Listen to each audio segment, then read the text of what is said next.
कौने बना फूलेला नरियलवा त कौने बन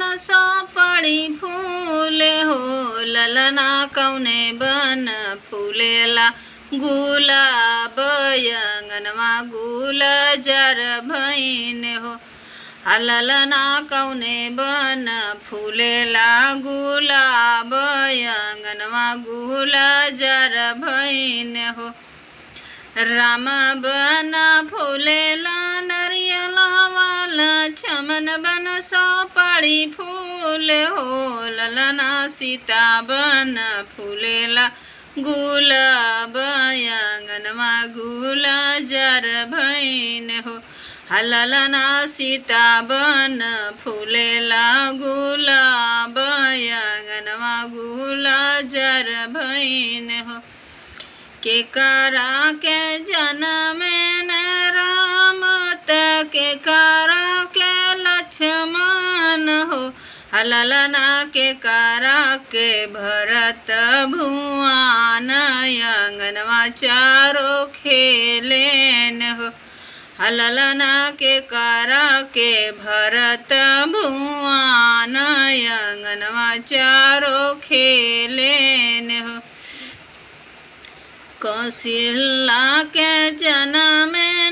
राम त सुमित्रा के लक्ष्मण हो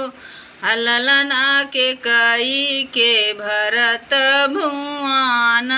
अंगनवा चारो खेलेन हो ललना के कई के भरत भुवन अंगनवा चारो खेलेन हो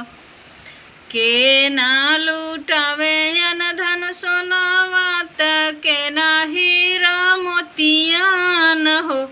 ललना के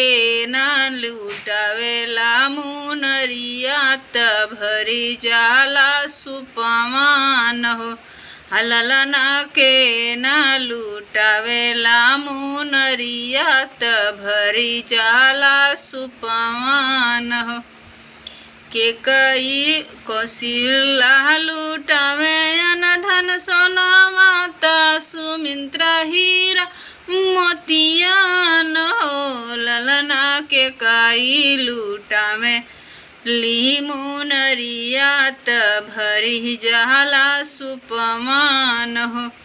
ललना के कई लुटावे नी मुनरिया त भरी जाला सुपमान हो।